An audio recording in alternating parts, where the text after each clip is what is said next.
give you thanks for being here, for taking time to do this today. We're here to celebrate the life of Richard Brown Maxwell IV. And we're first here to celebrate his life with us. At the heart of that life is Richard's love for music. Remember another celebration that was a wonderful experience with Richard when the instruments came out. And they were simple instruments. They were conga drums and sticks and didgeridoos and guitars. And they just launched off into this improvisation. This fresh, wonderful, crazy, joyful music. And it was a great moment. A moment of great joy. An ancient singer-songwriter said in a psalm, "My heart is unwavering, God. My heart is unwavering. I will sing and make music." Sounds like somebody we know. Richard's great big heart found expression in singing and making music and listening to music and singing, making more music and listening. And now here's to celebrating the life he's living now. We believe he's experiencing a whole new life, where all his deepest longings are being fulfilled as we sit here today. Finally, for Richard, life and music are as beautiful as he imagined they could be. Every relationship is as full of love as he hoped. And his heart, in other words, his whole being, is full. By now, he may have met some of the great singer-songwriters that we know. Music makers like himself, including one who said, "I will sing and make music. Yes, my whole being." Richard, here's to you. Here's to your great big heart. Here's to making more music with your life. You have blessed our lives. And now, I'd like to invite Paige, Rich, and Sarah Page to take a turn with their own remembrances of Richard.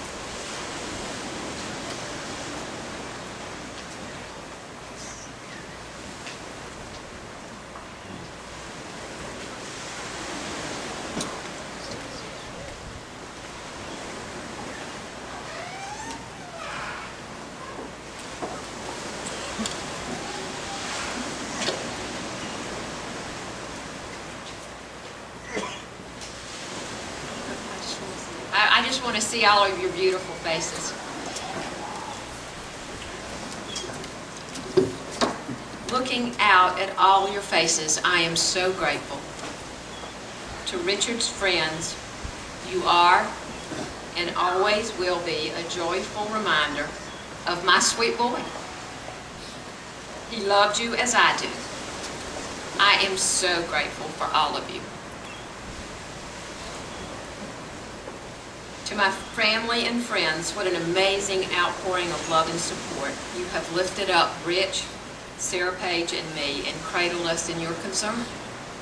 I am so grateful. I never fully understood the meaning of unconditional love until Richard opened his eyes for the first time after his birth. When he looked at me, the connection that had started as he was in my body was sealed for eternity. That connection was made larger as he looked at his little sister for the first time. As he held her and his father stood behind him, there was a sealing of a bond that I knew would last forever, and we became a family. I watched the most gentle, warm-hearted boy grow into a man. I learned about non-judgmental living. I also learned about putting the other person first. Richard taught me that every person has worth and should be celebrated. I learned about karma from my boy. his happy smile, "Hey, Mom," and a hug were things I always look forward to, and that I will always cherish.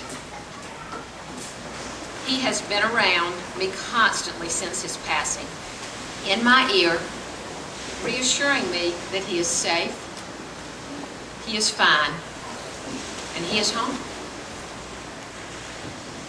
His grandparents were there to escort him to heaven, along with his beloved Uncle Will and numerous other loved ones. He told me on the day after he passed that where he was wonderful beyond words, that all that mattered there was his heart. And I replied that I was sure he had the biggest and the best heart in heaven. In typical fashion, he told me, "Mom, there's no competition in heaven," but he knew that if it would make me happy, it was okay for me to believe that. Then he grinned that incredible smile, and we laughed. Richard was his father's son, his sister's brother.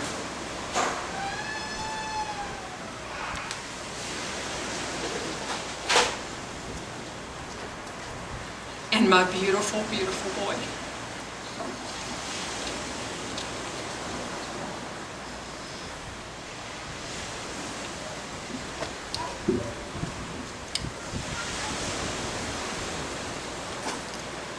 As I have picked through my soul this past week, I have been blessed to have gained a full perspective on Richard, and not just see or remember him for any one particular point in time. He led a complete life, and one that I came to fully appreciate when viewed as a whole. For that perspective, I'm so grateful. Out of that perspective, I want to share with you two vital insights that go to the heart and soul of my son. You heard from my dear, dear friends from Camp Dudley, the Camp Dudley chorus, "Joyful, joyful, we adore thee." We sing this almost every Sunday night at camp and at all camp hymn sing. That camp I went to for 13 years, and Richard attended for 5. It was a common bond that he and I had, and that we never, ever lost. Whenever we spoke of Dudley, his face would light up, and the smile would cross his lips. Those summers were a special time in his life that I know he cherished. But even more than being a fun summer experience, Camp Dudley played a significant role in forming the man I am today, and likewise had a deep and abiding influence on Richard throughout his life. At Dudley, he and I learned a principle that guided us both, and is captured in our camp motto, "The other fellow first." Richard had a huge heart, one that would never turn a back on a friend or even someone he had just met. You only had to see that radiant smile to capture a glimpse into the goodness of his soul. For our many friends here at Seabrook, a glimpse may have been all you had of Richard on the occasions that he came out to visit us here. For his friends here today from Charleston, you know what I mean, as you had the full benefit of sharing in the light and love that was Richard. Whether you do so at this celebration or at the party to follow this evening, please, please share your remembrances of Richard with us and with our friends. He lives on in our hearts through these memories, and we serve Richard best when we spread his life and love of others through his stories. As you hear these stories, as you listen to them, listen for the essence of who he was. For deep inside Richard was a wonderful spirit, and a spirituality that took me a while to uncover and fully appreciate. He and I had the usual challenges with each other during his teen years, but those challenges fell away one day as he and I were driving together in a car talking about music. He cheerfully put up with my devotion to Jimmy Buffett, and as I observed that Buffett was a philosopher of sorts, it presented him the opportunity to talk more about how music was so important to him. It was freeing, it was exalting for him as he listened to the music and the lyrics, as he danced uninhibited to the rhythm of the songs, and he became immersed in the beauty and flow and the deeply personal experience that is music. At that point, I turned to him and I said, music's really important to you, isn't it? It's a real spiritual experience for you, isn't it? He turned to me with that big smile and he said, yeah, Dad, it really, really is. So as I relived his life this week, I saw, perhaps for the first time, how elements of his life conspired to create this loving spiritual man. During his summers at Dudley, the director of music taught him how to breathe and utilize his diaphragm to project his voice. When we moved to Raleigh, he joined the Broughton High School show choir, where he not only was able to express himself and showcase his singing talent, but also develop and refine his dance talent as an added expression of the music that so moved him. He became a dance captain, responsible for helping to train the other boys in the show choir the dance steps required for their production numbers. And I remember him being upset one day because the others were not taking the dance lessons seriously as he did. Because Richard knew that each of them contributed to the performance as a whole, and everyone needed to be doing their best.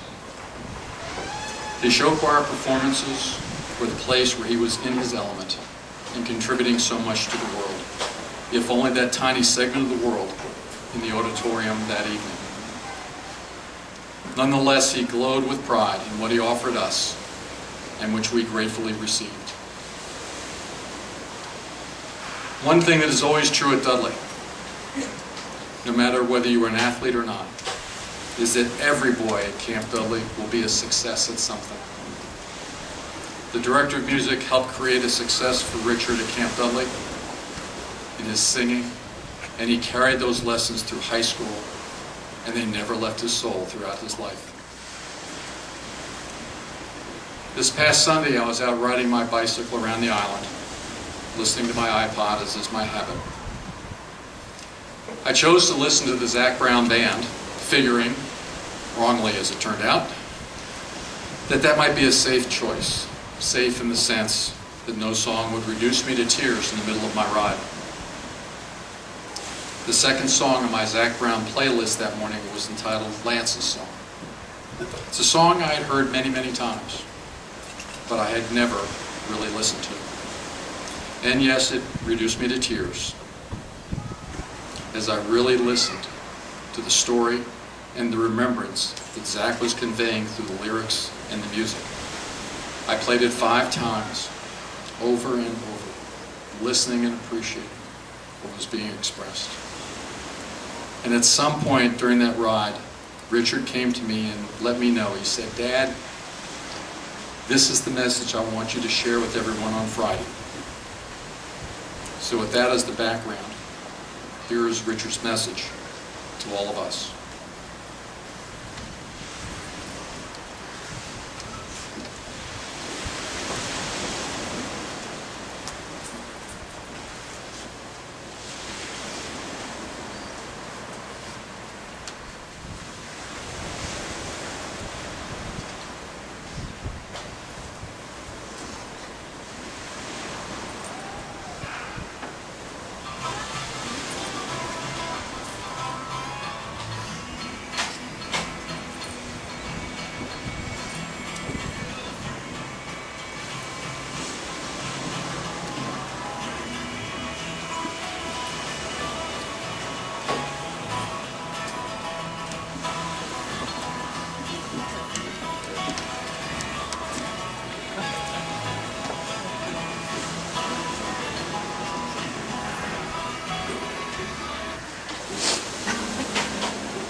love has a high price to pay. Some put on a suit, but he ran the other way. His drums drown out the others and the ones who couldn't dream. 'Cause the freedom music gave him was worth more than anything. They don't know what they got till it's gone, like it or not. Never on love, you try to do what's right. We're all here waiting for our silver invitation to the big band in the sky.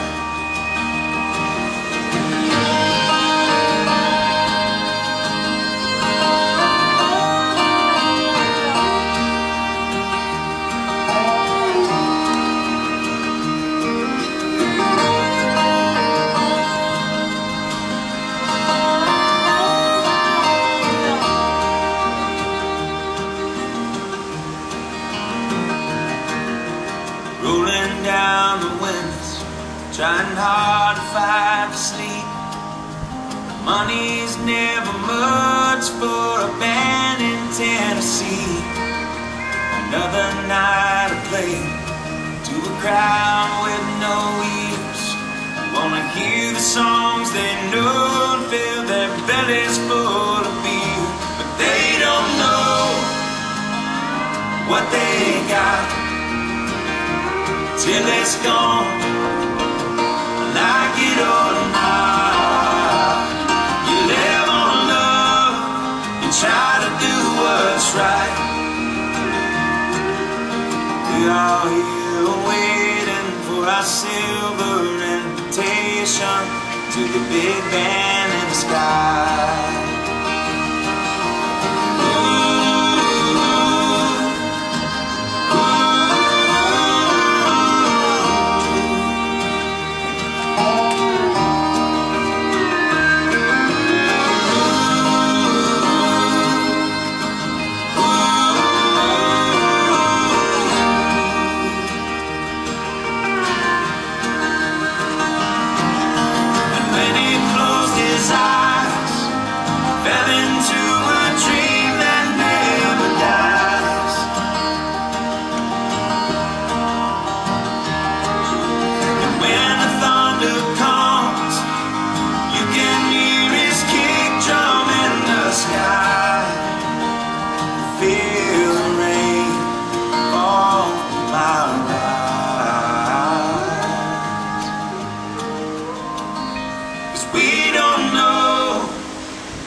Till it's gone, like it or not.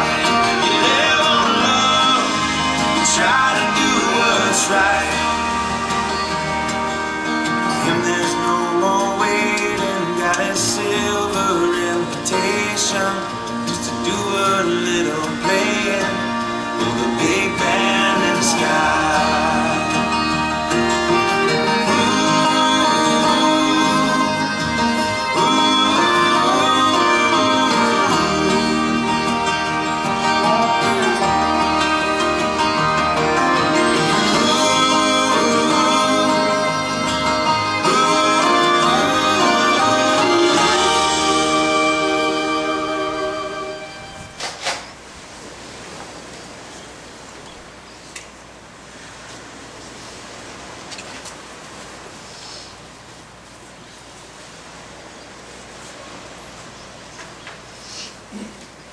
Thank you all for coming out here today to offer your love and support. It means the world to me and my family. I want to begin by telling you all how sorry I am for your loss. Yes, I lost a brother, but you guys also lost someone. A friend, a lover, a nephew, a cousin, a godson, and a son.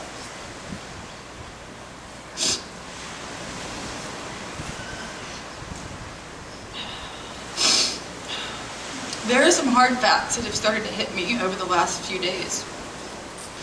I've lost the person that is most similar to me in this world, and in some ways understood me the most. I don't have anyone to make fun of my parents with anymore.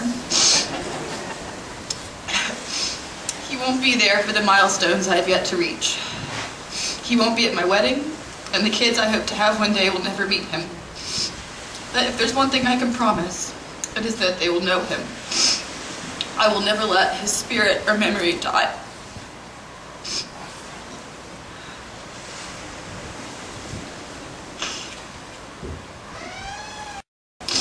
My brother was a lot of things. The sweetest soul I've ever met. He had a compelling need to take care of people. He was so intelligent and he knew a little something about almost everything. Perhaps one of my favorite and most admired traits of his was his open mind. And to say open doesn't even really do him justice. He was wide open and free. Richard was not judgmental and was always a curious listener. His wicked sense of humor, combined with absolutely no sense of shame, kept everyone around him smiling and in high spirits. Such a goofball, so entertaining. One year for Christmas, he gave me what appeared to be a normal clock at first glance. If you looked a little closer, however, you could see that the numbers were out of order. I don't think I've ever gotten a present more appropriate for my personality, or that provided me with so many laughs down the line. That same Christmas, he also gave me a roll of duct tape with pictures of sushi on it, and to teach yourself how to knit kit with the detailed instructions of how to knit a ninja kitty. He's been making me laugh ever since I can remember, when I was still calling him Bubba because I couldn't pronounce brother. From Bubba to Ricky, Ricky to Rick, Rick to Dick, Dick to Richard, and all the little nicknames in between. One thing remained constant. When he was there, so was laughter. Having a brother 9 years my elder was influential in so many ways. I have been able to learn from him on a level I believe may not be capable of siblings closer in age, thanks to the grand perspective he provided me, and for that I will always be grateful. Thank you, Richard, for bestowing your optimism and free spirit upon me. I'm not even sure you realize how formative your influence was on me. Recently, Richard put up this status on his Facebook wall. So, anyone who knows me knows I have a rather strong aversion to spiders. But I have found a certain respect for one that has been living on my porch. Now, this is a quarter-sized, hairy, mean-looking spider. But every night at dusk, it creates a new web in the same spot, just to tear it down at daylight. It reminded me of the mandalas Buddhist monks make with sand.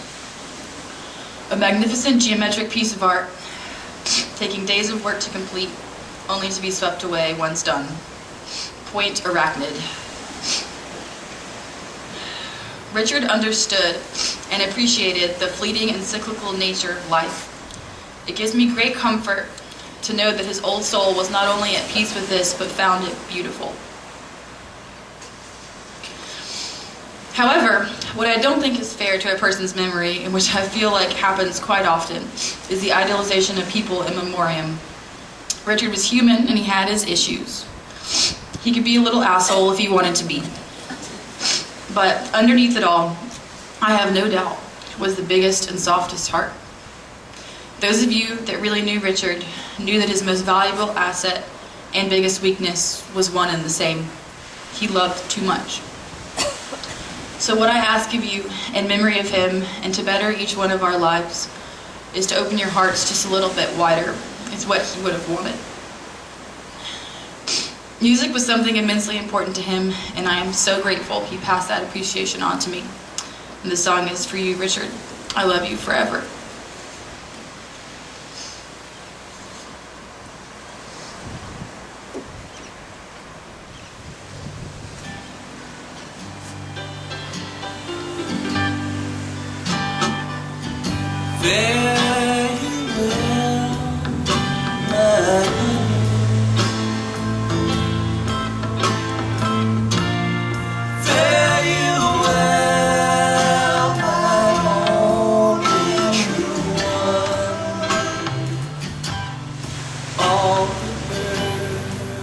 That we're singing are flown.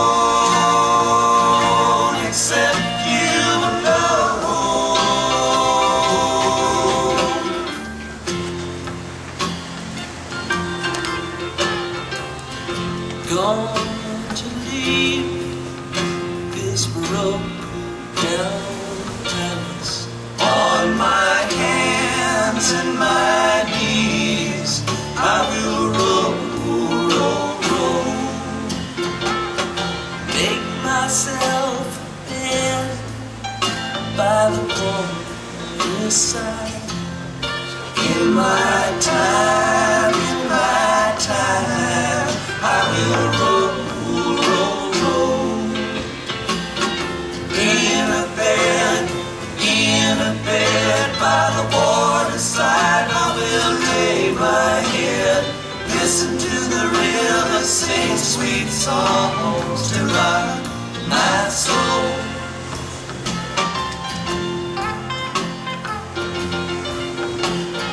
River, going to take me, sing me sweet and sleep.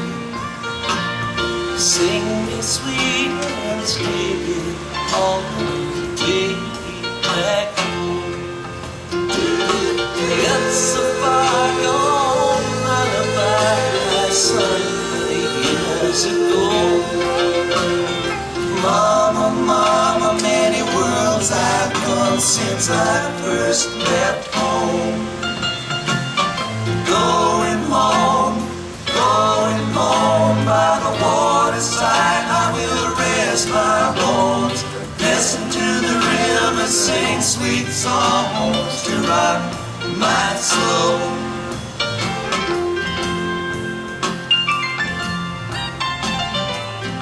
Gone to plant a weeping willow on the banks, green edge, it will grow, grow, grow.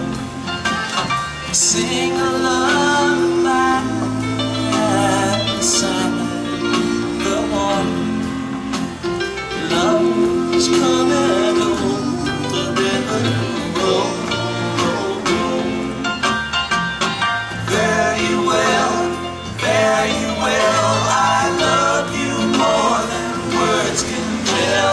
Listen to the river sing sweet songs to rock my soul. Do do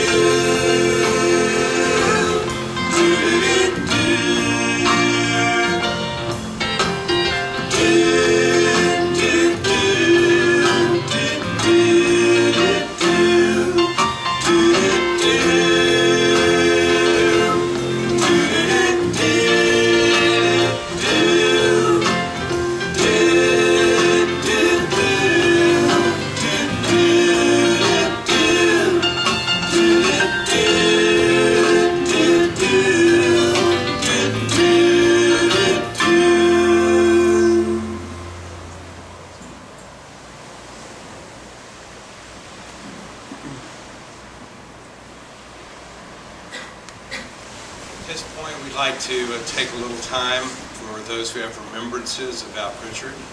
I'll call on Warren first. Ready, Warren? I think you need to be here to be heard.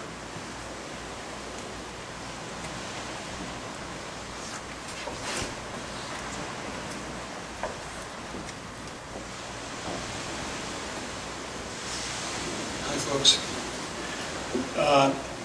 Sarah Page, I'm going to pick up the burden of helping you laugh at your parents. There are several volunteers here.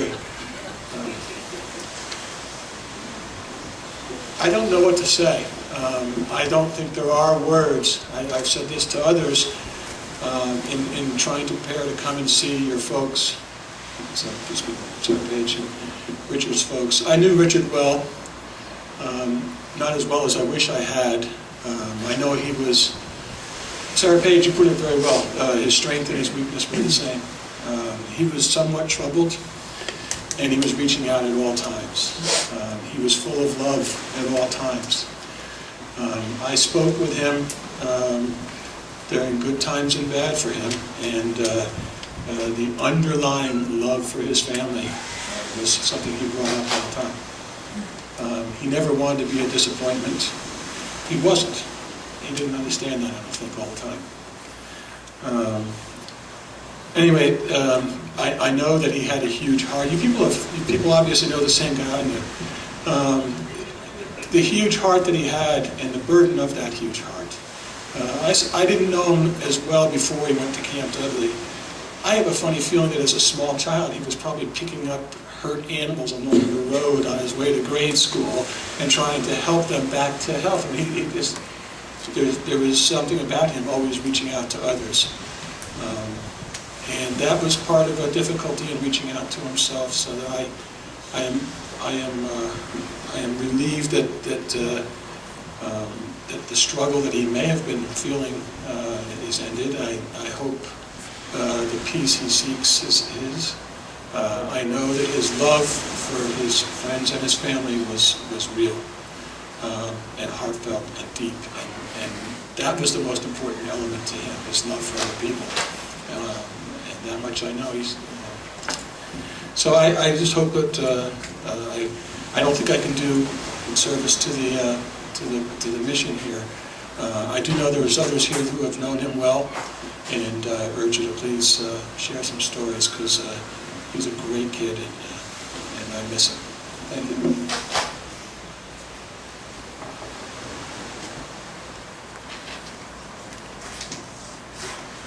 Thank you, Warren. Gail, are you ready to go next? Gail's always ready.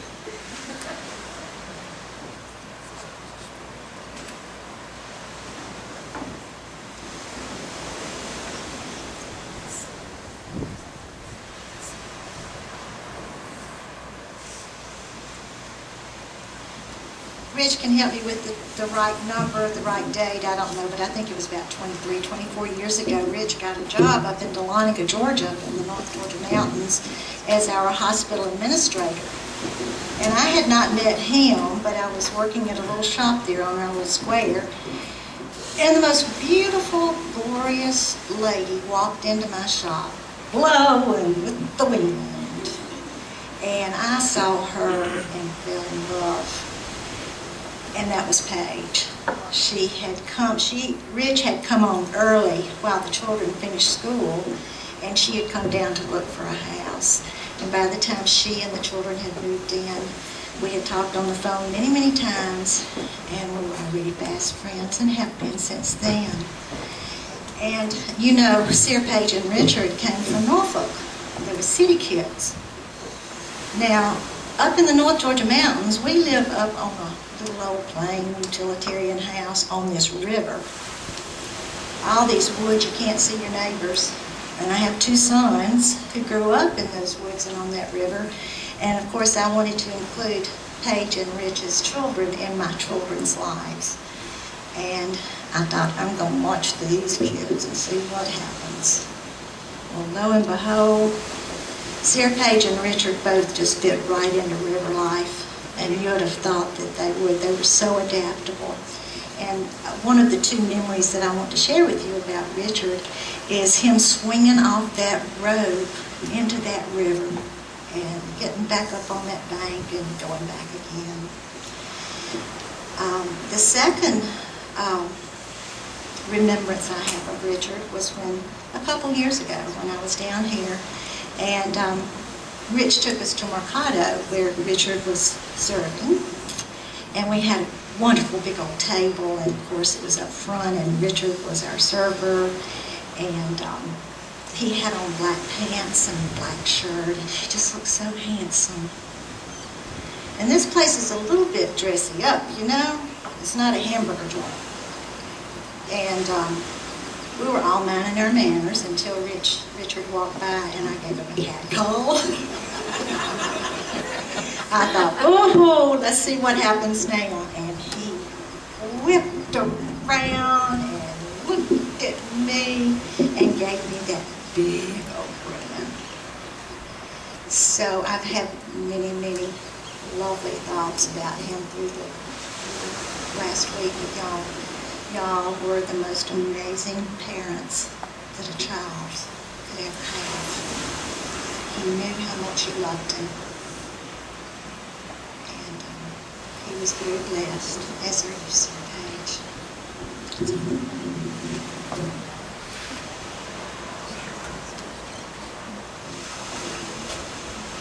Cale, I'm glad you mentioned Mercado because I want to give a chance to one of his friends from Mercado to say a word. If y'all feel moved to do so, you're part of his family. Lance.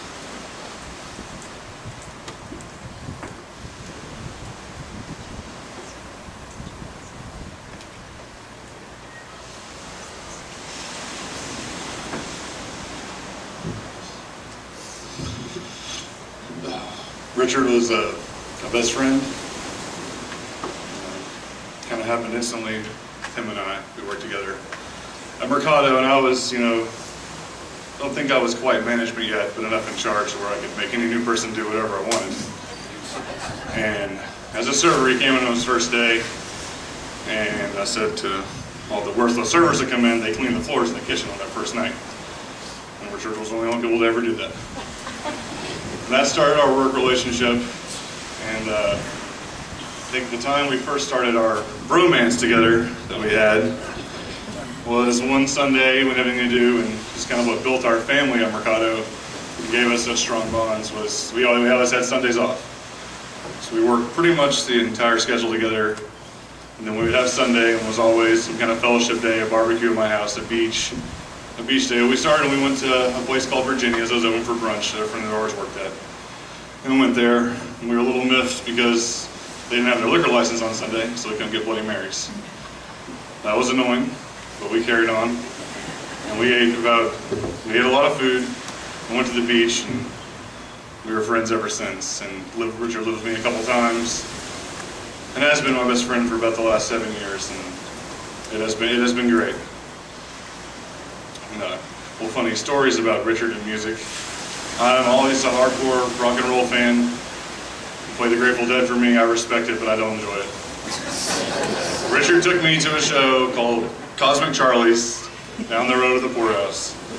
And he convinced me that I would enjoy it, bought my ticket, and they played what is his favorite song, which is a song called Althea by the Grateful Dead. And of course they covered it, and he said he didn't know what happened to me, but I went wild. I was dancing around, kissing strangers, really enjoying the music. That's one great memory of Richard I had. And throughout the years, it's hard to find someone that you can be completely comfortable with. On our days off, we could either do whatever we wanted or just sit around, watch the nerdiest movies, talk about Star Trek and watch episodes that we've all seen 1,000 times, and eat junk food all day, and torture the cat that lived with us. But we enjoyed all our time together. And as far as spirituality goes, we all weren't very religious, and so to speak, in any one different direction. We're all very loving people. And one religion that we could all agree to in a small group of friends was, pardon my French, but don't fuck anyone over. And if you do that and live a life where you don't screw anyone over and always try and help others, which he did, I think you have lived a blessed life. And I like to say that I think Richard went out like that his entire life without ever screwing anyone over. Was always looking out for someone else. It's good to see you guys.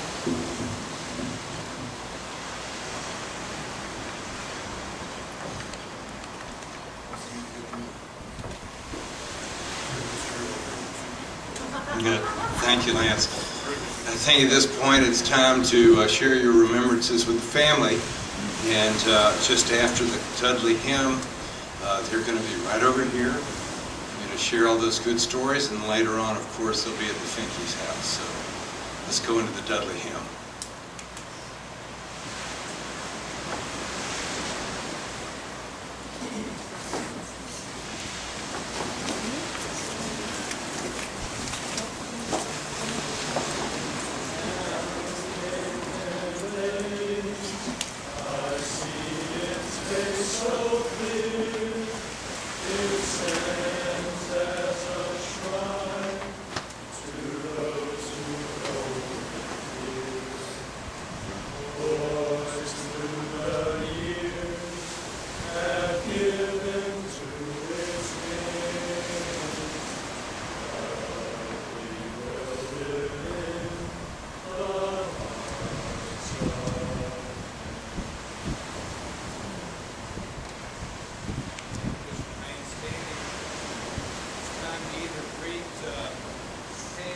Rich and Sarah Page right over here.